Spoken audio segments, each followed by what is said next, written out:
thanks for joining us. Today we're going to speak about an important matter for this very year. We know elections are just around the corner, and there are a lot of activities by both states and non-state actors to make sure that the atmosphere, well, not necessarily fair, but also very much filled up with a lot more activities as they all contend for the seat of either becoming the party in power or being retained, etc. But we know that this very period is usually characterized by a lot more phobia, some sense of insecurity, and some level of trust, particularly this year for the Electoral Commission. Well, the Electoral Commission also has been involved in a number of discussions so far, especially following that very Supreme Court ruling, which has given an indication that a number of names which had registered with the National Health Insurance Scheme cards needed to be deleted. That has been done following the press conference has also been organized. But we need to put things in perspective. And the best actors that do that are not only the experts, but also the think tanks. And we're privileged to have with us the Deputy Director for the CDD, Dr. Franklin Odro. Thanks for joining me. Thank you. You're welcome. Okay. And we know that foremostly, currently topical is the subject of those names that had to be deleted, and of course have been deleted by the National Health, by the Electoral Commission because they registered with the National Health Insurance Scheme. For all the things that have happened so far from the Supreme Court and now the action by the Electoral Commission, how has that generated some level of trust or perhaps some animosity or distrust for the organizer of the elections, the Electoral Commission? Well, first of all, I think it's good that there's some kind of closure on that aspect of the voter register. If you're an election management body like Ghana's Electoral Commission, one of the things that you don't want to have is to always be confronted with legal issues because then you don't find the time to prepare and focus on what you have to do to get elections done. So I think it's good for the plaintiffs, the defendants, which is the Electoral Commission, for this kind of closure, at least for that phase of the Supreme Court ruling. Now we know that they've also gone ahead to delete the names. I think that puts the matter of the voter register to rest. That is, if all the plaintiffs and the stakeholders are satisfied with the way the Electoral Commission has conducted itself with regards to the NHIS card and the voter register. And it is important that as an election management body, you have to continuously build trust, enhance your transparency processes of your activities. You also have to be very inclusive and you have to be very accountable and responsive. These are the three elements of good election management bodies: transparency, inclusiveness, and responsiveness or accountable institution. We want to be seeing the election management body behaving and acting in that direction. So by the EC coming out to tell us that we accept the ruling by the Supreme Court, we have gone ahead to delete these names, and we are going to provide opportunity for those we have deleted their names to re-register. It is one way of telling us that we are ready and prepared to work to build on the trust level of the institution. So I think it's positive. Now, particularly we know that this is at the heart of the controversy or perhaps the concerns raised by most of the political parties, or if not some of the political parties, concerning the register and its credibility. And this has been ongoing for the last couple of months, so to speak.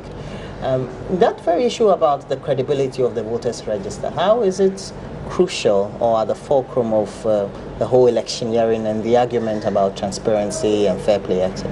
Well, I mean, the voter register in every election dispensation is critical, is the fundamental of all. It is what you put in, then you put out. So if you put in garbage, you get what? Garbage out. And therefore, all of us, political parties, election management bodies, citizens, have to be very interested in ensuring that the voter register is not a subject of controversy as we go into elections. Unfortunately for Ghana, since '92, the voter register has always been an issue. There hasn't been any election cycle since the beginning of the Fourth Republic that we have not debated on the voter register.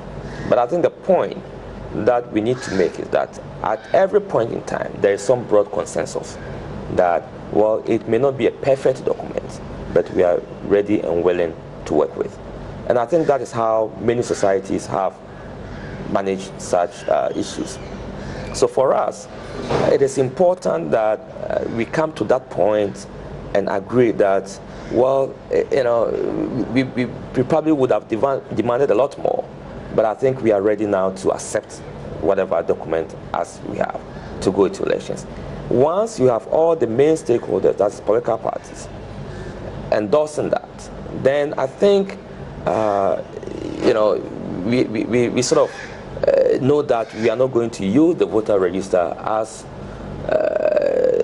a yardstick or something to sort of contest or challenge the outcomes of the elections. So it is always important that, as an election management body, you treat the development of the voter register with very serious attention. You need to pay attention to that. You need to ensure that you engage, you consult, and you need to build consensus, because we do know that you can never have a perfect register. And it seems to me that that particular matter has been put to rest. Hopefully, with the voter exhibition, we will deal with that. Whatever needs to be done, objection, inclusion, can be done in a broadly peaceful manner. Then we can have a provisional register that can be used by the Electoral Commission, by the political parties to file their nominations and to prepare for November or December election. Well, it is an interesting point you make. Now, particularly when we know that for all the arguments that we make, it is something that is pervasive or become a subject of discussion every 4 years. And it's only every 4 years because that's an election year. For all the experiences you have as an individual, the experience of the think tank, the CDD and the others, and when you do analysis of the discussions by the stakeholders, how do we put a finality to this so that I know, for example, that by 2020 it doesn't become a subject of serious debate and contention? Well, first of all, it is also an issue in our election administration that I think that Ghana collectively, we haven't done well in terms of dealing with it. If we know that every 4 years this becomes an issue, then we have to find a lasting solution to that. And the lasting solution to that would be to have a fundamental source of generating voter register. Most countries that have dealt with this problem and reduced levels of challenges with that is that you need to have what we call a registry of data of citizens. Okay. Where all other state institutions can draw from. What we are doing in Ghana is not helping anybody. In fact, it's a waste of resources, in my view. That you have the DVLA has its own database. You have the Passport Office has its own database. You have National Health, SNIT. You have SNIT, and it appears that none of these institutions are talking to each other in terms of how do we compare, how do you confirm whether information that Franklin has provided for the passports is the same as I've provided for SNIT. We need, as a nation, to have that bold decision to confront the national ID system. We need to have that. And if we don't want to come back in 2020 to have a debate on the voter register, then after the elections, I think whichever government gets elected needs to make this a priority. It's not only 7 election purposes, but it's 7 revenue generation, it's 7 knowing your people, knowing who is in the country, who is out of the country. And it's good for planning as well, in terms of development planning, where people live, how people are aging, the youth, all of those things help in development planning. And so I think that we have to deal with that. And to answer your question in one sentence, if we don't want to come back in 2020 discussing voter register, we need to have a proper national ID system. But that'll take a lot of money. Of course, but I think there's a lot of money that we are wasting every 4 years than putting all these monies together. But if you do cost-benefit analysis and you look at the overall benefits that you're going to have as a country of doing a national ID system, I think it outweighs the cost or the expenditure that in the short term we think that it's too much money. So, but we went there. We've been there before, right? We set up the national ID system. If you go there now, there is a whole systems, machines, equipment. I'm sure probably it won't work again because it's been there for. They've been there for. Outmoded. Because technology is always revolving. So the country, my view is that the country is not serious in dealing with this. The commitment is not there. The commitment is not there. If we have it, we should deal with it. Each year, the political parties come out and make so many complaints. They apart from the criticism against the election body, the Electoral Commission, there's a criticism against the incumbent government, and we've seen it in all election years. And then also, they also have to make sure they put their house in order, train, etc.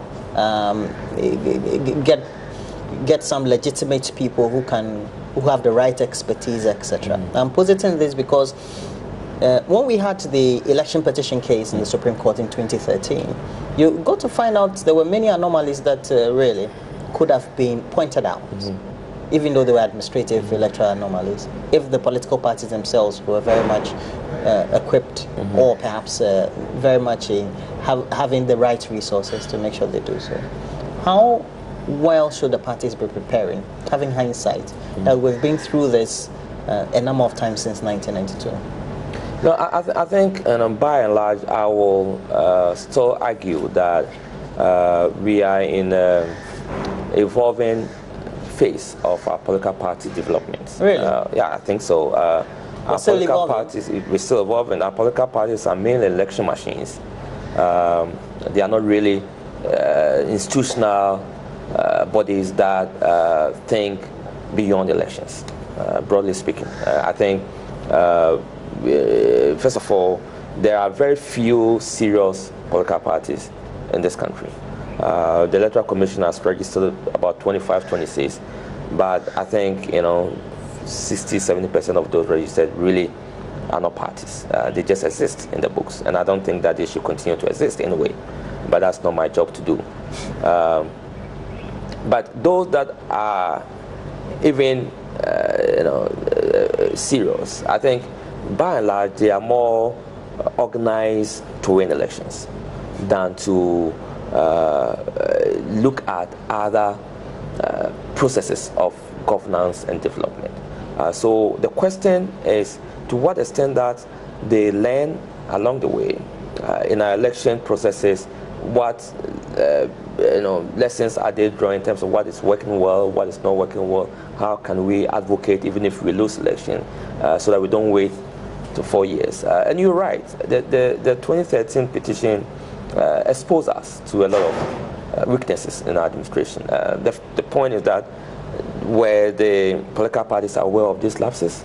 Was the election management body even aware that some of its presiding officers were not signing the results sheets? If they knew, what did they do about it? So I think we it's not only the political parties, but I think it's even our state institutions, some of them, the seriousness that we attach to monitoring and evaluation, lessons learned, and how do we improve upon that. I think we have come a long way with political parties. When I say we are evolving, what I'm trying to say is that we haven't gotten to the position where we can call political parties as institutions, where they can organize membership, they can collect dues from members, that registered members can own the party, influence the decision-making process within the party. Indeed, input into the party manifesto development. party manifesto development usually is done by a small group of people within the party. To what extent they consult their support base as to what they want to put in. We don't know. And I think it's very much subject to debate. Debate, yeah. Okay. And I think that we still need to invest in our political parties, because if we want to maintain the multi-party democracy that we all cherish, and Ghanaians broadly support democracy than any other form of governance. If you look at Afrobarometer data consistently, Ghanaians have rated democracy high marks compared to one-party rule or military or chieftaincy or other system. If Ghanaians want that, then we also have to find a way to help our political parties grow and develop beyond being election machines. Well, so from what you said, I'm deducing that you're saying there should be all-round institutions, which are also all around the cycle year of the election period. Absolutely. So, first year, second year, third year, fourth year, not wait and be the active election year, so the structures, the fourth year. The research department of the parties, the youth wing, the women's wing, what did they do for the most part after elections? Okay.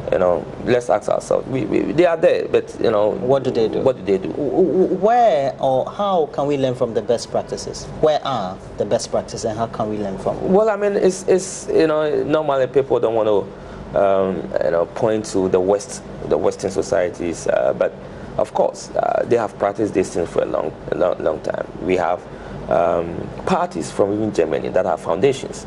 Konrad Adenauer Foundation is linked to a political party in Germany. The Friedrich Ebert Stiftung is linked to, and they all have ideological positions that they believe in. And they are think tanks. And they are think tanks, yes, because they do their research for them, so that they can pursue the kind of ideas, policies, and programs that we want.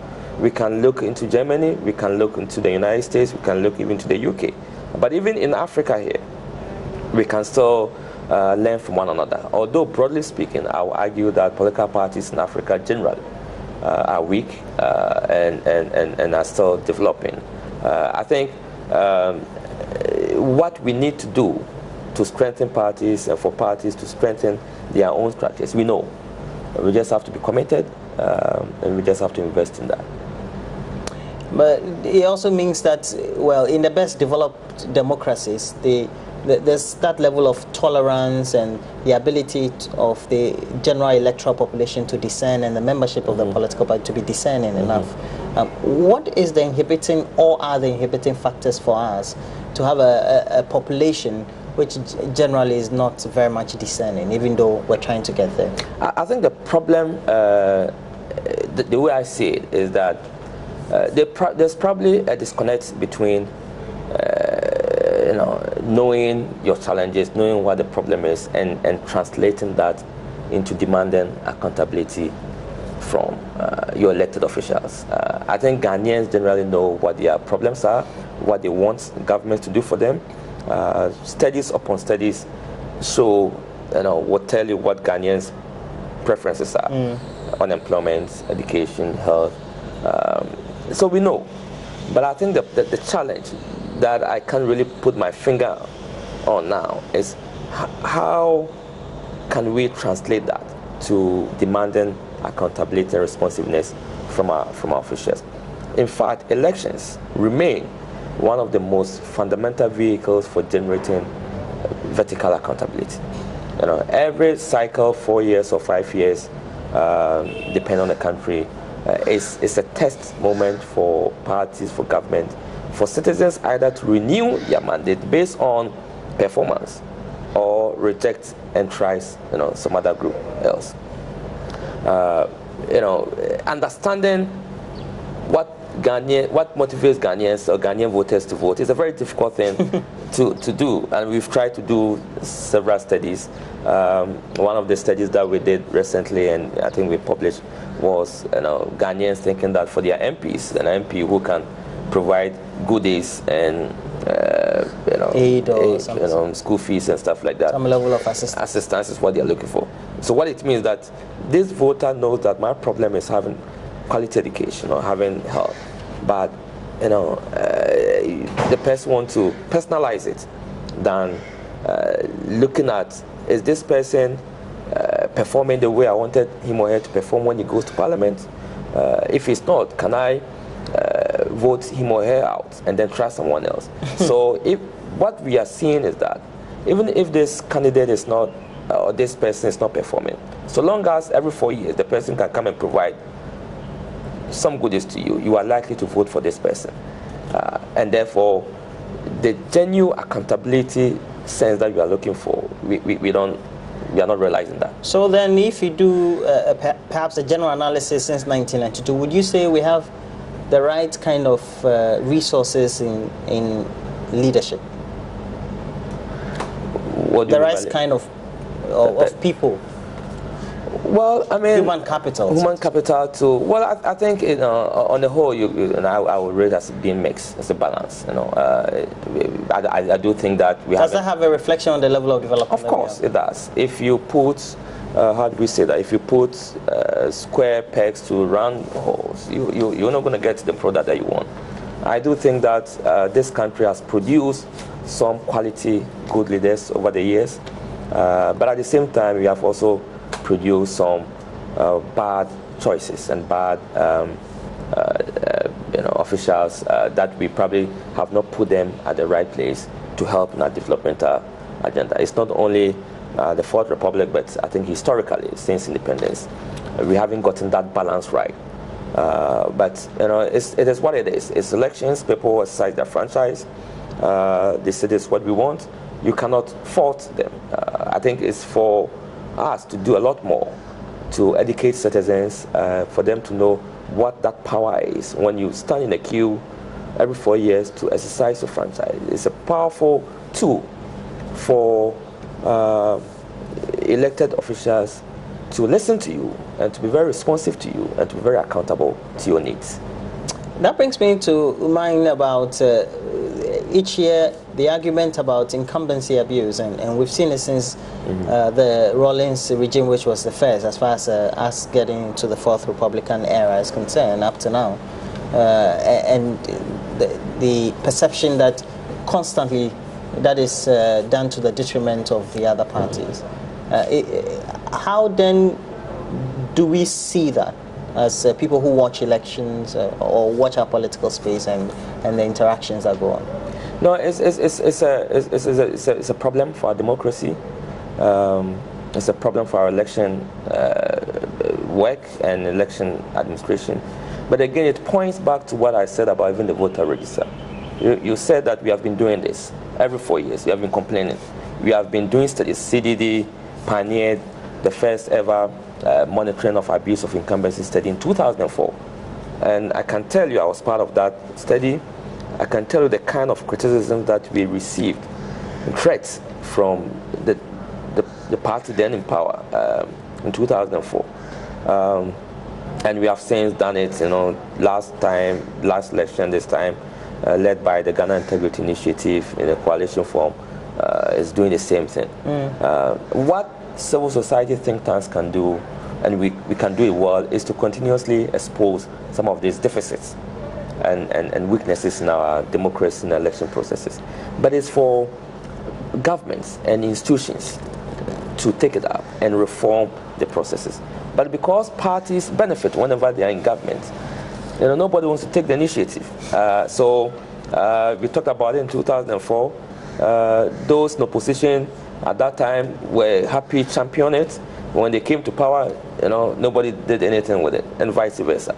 So I think it is detrimental to our democracy broadly, but also in terms of when we talk about fair playing field for elections for contenders or competitors or contestants, that undermines the fairness of election. So when we talk about election being credible, we are talking about the fairness, the freeness, and then the peacefulness, right? The fairness suggests that all other contestants' parties have equal opportunity, equal platform to campaign. But situations where there is excessive abuse and misuse of incumbency, it undermines the fairness of elections. Of course, it is a very fine line, right? In an election year, government work, right? Governments are working until elections are over. So the president or the minister of state will continue to be working. But I think what we're trying to say is that if you turn a public function to a political party activity and you don't offer the same opportunity for your opposition members to do same, then you are not being fair to your competitors, right? So if you use state vehicle and fuel by state resources to go do campaign, and you don't provide the same state vehicle is fuel for the opposition or the other candidates you are contesting with, then you have an extra advantage than this, and that is not fair. And so it's a problem. But where the government goes about doing its work without linking that to campaign activity, that cannot be said to be an abuse of incumbency. We need to stop continuing studying this, talking about it, and tackling the problem. And take some action. Take some action. How do we dovetail all this into then the constant argument about the need for some level of structure or perhaps a system of giving some level of assistance, either monetarily or perhaps technical assistance or whatever, to the political parties? Well, I mean, I think that this has been a subject of discussion for a long time. I think I remember during the NPP era, funding of political parties came up. During Professor Mills' era, it came. And I think during President Mahama time too, that's come up. Again, it comes back to what I was saying. And if you're in government, you think that some things don't matter too. That doesn't matter. But in opposition, it matters. So, and that is why democracy and governance, we talk about building institutions. If you leave it to parties, the partisan interests will take up. So it's up to our institutions, the Electoral Commission, Commission on Human Rights and Administrative Justice, the National Commission for Civic Education, those state constitutionally mandated bodies, to look at all of these studies and these findings and this deficit, and make some proposals, reforms that to be, to the satisfaction of all. But funding of political parties itself is also a bigger animal. That is it state funding? What are the parties doing themselves, including mobilizing members to pay dues, or even mobilizing resources outside the membership dues. Yes. Yeah. So it's a big thing that I think it will take. Okay. Well, but we need to consider all of this. We have to wrap up our discussion, though, but we can't leave by asking you to tackle this. There's so much. There seems to be so much tension, and we witness this every cycle. But it's as if we always think, oh, the last cycle will be, or maybe the current cycle will be less than the atmosphere of the last cycle. But it becomes increasingly worse, even though we've come a long way. Now, we've also witnessed constant abuse against the Electoral Commission, which is the management body for the elections. How does that, following that very observation, tend to perhaps not build the needed atmosphere you need and the trust to pave way for a free and fair election? First of all, in an election environment where the stakes are high, you are likely to see all these things coming. Ghana, unfortunately, has had high-stakes elections in the past 3 or 4 elections, partly because of state capture of power, that the capture of political power is the means of everything, right? Resource control, you can appoint everybody in your party, you can distribute resources the way you want to reduce it. So the interest in political parties capturing the states also heightens the election environment. And if the election environment is heightened, the stakes are high, obviously it's the election management body that suffers, right? That people think that the election management body is doing something against its interests and therefore will raise issues. For me, I think it should encourage the Electoral Commission to rise above these concerns. In fact, to challenge them to do more and to do better, and shame those who are sort of more, if you want to call it abusing them, But I don't think it's an abuse. I think all of us have an interest in the election management body performing. Criticisms will come. Issues will be raised at you. Some good, some bad. But I think it's for the Electoral Commission to more or less adopt a thick-skinned approach, to listen to all the views, proposals, ideas, criticisms that come. Let us know what it is able to do. Those that it cannot do outside of its mandate, of course, you let Ghanaians know.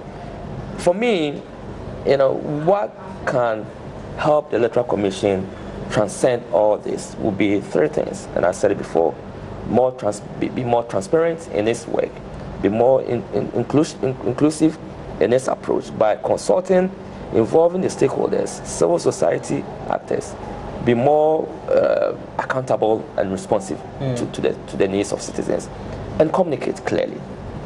Once the Electoral Commission is able to do that, and at all point in time stay above the political parties and do not allow the parties to set agenda, I think it's going to be fine. Okay. But if you allow the parties to set agenda and you are always reacting and defending, then you are going to be receiving... Because the political parties also could make it an agenda to always make you reactive. Absolutely, because they have an interest. Right. They have an interest.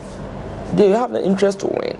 They have an interest to make you look bad, so that if they don't win, they can, raise issues at you. So, if I were to advise the Electoral Commission, I would say that take these criticisms, these attacks in your strides, and prove to them that you know what you're doing. Build that trust, that inclusion, and I think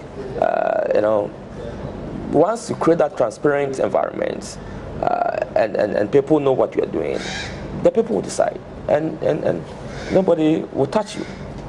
So I think we can't more or less avoid, so long as we have an environment where the capture of state power is the paramount interest of political power because of resource control and others, we are going to experience some of these things. Well, thanks for your time once again, and we're very much grateful that you've found the space to have this very great conversation with us. And we know that throughout the electioneering or the political season, we'll come to you for a lot more clarification on many issues. We've been speaking to Dr. Franklin Oduro, the Deputy Director for CDD Ghana. We've been discussing a number of issues on your election headquarters on the AM show as well. Issues concerning the subject of security, how prepared political parties are, the Electoral Commission itself, and how also we need to build a certain structure for our elections, having come all the way from 1992 till now. But your own discussion platforms would always be available for you always to be giving us your views on many of the subjects that we tend to discuss on our various programming on the channel. But thanks for joining me, and we hope that we'll bring you a lot more.